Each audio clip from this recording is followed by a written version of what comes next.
Բարև ձեզ սիրելի հայրենակիցներ, եթերում Արևմտյան Հայաստանը հեռուստատեսության լուրերին հերթական թողարկումն ասորված ծրագիրն է։ Հայերի ցեղասպանություն, զոհերի ցուցակի շուրջ վեճը վերակենդանացնում է պատմական ու իրավական բանավեճը։ Քարվաճար, Օմար գործողություն, ռազմավարական հաղթանակ, վերապեցարալ Արցախի երկրորդ ճանապարհը, դադիվանք ազատագրումից մինչև թեզակորուստ, թուրքական ռեժիմի հերթական քարոզչական կեղծիքը, ադրբեջանցու ցեղասպանության թեզը, Բելգիա-Հայաստան բարեկամական խմբի ներկայացուցիչները հարգանքի տուրքը մատուցալ հայերի ցեղասպանության զոհերի հիշատակին, հիշողության դեմ դիվերսիա Աշոտ Հարությունյան, հրդեհուծուխ Իսֆահան քաղաքում, Մասրապուր։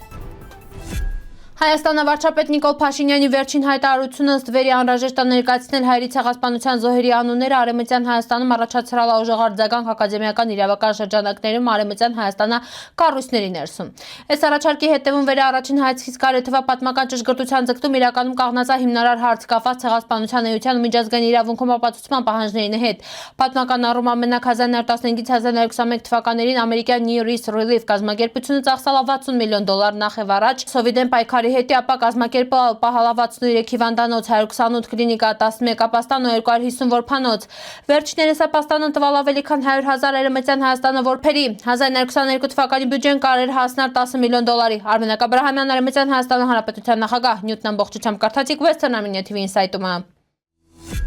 Ուղիղ 33 տարի առաջ 1993 թվականի մարտի 27-ին Արցախի Հանրապետության ու Արևմտյան Հայաստանի ինքնապաշտպանության ուժերը սկսել են Քարվաճար Օմար գործողությունը։ Հենվելով դասական ռազմական արվեստի հիմնարար սկզբունքի օպերատիվ անակնկալի վրա հայկական ուժերը գործողության առաջին իսկ օրը կայծակնային հարվածների միջոցով ազատագրել են Մարտակերտա շրջանի հյուսիս-արևմուտքում գտնվող մի քանի քաղաքներ, որոնք ամիսներ շարունակ գրավված են ելալ թշնամու կողմից։ Իրենց հերթին Արևմտյան Հայաստանի ինքնապաշտպանության ուժերը շարունակալ իրենց առաջխաղացումը ապրիլի 1-ին մտալ են Քարվաճար։ 3 օր հետո ապրիլի 4-ին Օմարի Լեռնանցքի ու շրջակա բարձրավանդակները անցնկացալ ինքնապաշտպանության ուժերի վերահսկողության տակ։ Քարվաճարի գործողությունը պետցարալ երկրորդ ռազմավարական երթուղին վերակապելիս Արցախի հայկական հանրապետության հետ։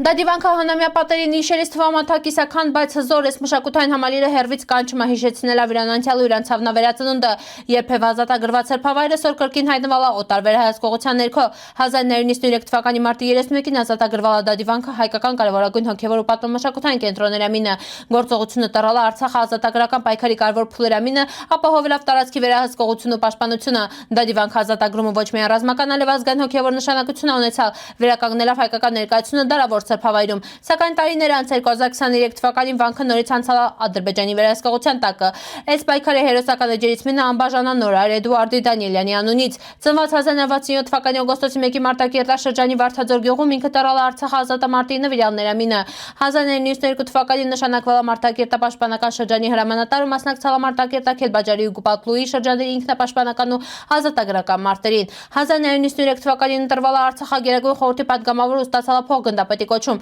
Նորար Դանիելյանը զոհվել է 1993 թվականի հոկտեմբերի Խաչենում, մինչև այսօր լիովին չպարզված հանգամանքներում։ Տարածված վարկածների մինի համաձայն յուրամահիրել է դավադրության հետևանք։ Դադիվանքի ճակատագիրը շարունակում ամնալը ոչ միայն պատմական, այլև ներկայից ցավոտ իրականություն հիշեցնելով անցյալի պայքարն ապագայի պատասխանատվությունը։ 2026 թվականի ապրիլի 1-ին թուրքական ռեժիմի ազգային պաշտպանության նախարարությունը հերթական դոնիմը հանդես եկավ հակահայկական հայտարարությունով պնդելով թե չի թույլ տալու մոռացության մատնել հայերի կողմից ադրբեջանցուց նկատմամբ իրականացված ցեղասպանությունը։ Հունցա հաղորդում է AP-ի հայտարարությունը հրապարակվել է մարտի 31-ին նշվող ադրբեջանցիների ցեղասպանության օրվա կապակցությունով։ Նշում է թե հայկական զինված կազմավորումները սպանան հազարավոր ամեղ ադրբեջանցուց փորձել ավետ կերպ ձևավորել պատմության խեղաթյուրված պատկեր, սակայն նման հայտարարությունները համ զուրկ են գիտական ու պատմական հիմքերը, համ էլ ընկալվում են որպես հերթական քարոզչական փորձ շեղելի ուշադրությունը իրական պատմական փաստերա։ Թուրքական ռեժիմը, որը մինչ օրը շարունակում մաժխտել է հայերի ցեղասպանությունը, մհենք փորձում է հակադարձ մեղադրանքների միջոցով ձևավորել կեղծորակարգ։ Այսպիսի պնդումները շատերի հետ պարզապես ծիծաղելի են, քանի որ դրանք բացահայտ ակասում են միջազգային գիտական հանրության եզրակացություններին ու պատմական ապացույցների ամբողջությանը։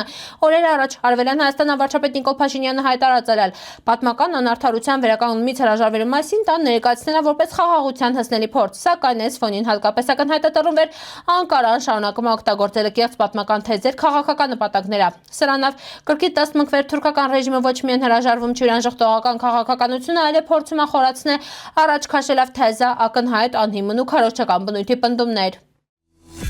Բելգիա թագավորության խորհրդանի Բելգիա-Հայաստան բարեկամական խմբի ղեկավար Էլս Վան Հոֆի գլխավորած պատվիրակությունը ազգային ժողովի Հայաստան-Բելգիա բարեկամական խմբի ղեկավար Արմեն Ռուստամյանի ուղեկցությունով մարտի 31-ին քեցալա Տիցիանա հուշահամալիրու հարգանքի տուրքամատուցալ սուրբ նահատակների հիշատակին։ Հյուրերը իլել են նաև Հայերի ցեղասպանության թանգարան ինստիտուտում գրառում կատարելով պատվավոր հյուրերի հուշամատյանում։ Ասկերանաշրջանի Իվանյան անվանի դպրոցի անվանափոխությունը շատերի կողմից ընկալվում ավեշտա որպես սովորական փոփոխություն, այլ ազգային հիշողության նկատմամբ հարված։ Շկոլը, որը երկար տարիներ կրել իսրայել գեներալ լեյտենանտ Քրիստոֆոր Իվանյանին անունը 2016 թվականի հետը վերանվանվալ է ապրիլյան պատերազմում զոհված փոխգնդապետ Օնի Գրիգորյանի անունը, չնայած վերջինս սխրանքը կասկածվում չի, հարցը առաջանում խայատա արվալ հենց Իվանյանի անվան հաշվին։ Այս քայլը տեղի ունեցել են վխտե Վերադրբեջանը պահանջել իսրայել հեռացնել Իվանյանը, անունը ընկալվալա որպես զիջում ու ազգային խորհրդանիշների արժեզրկում։ Սորվեր Արցախը կորցված է, նման որոշումները շատերի հետ դիտվում են որպես վտանգավոր քաղաքական մոտեցման դրսևորում խաղաղության անվան տակ։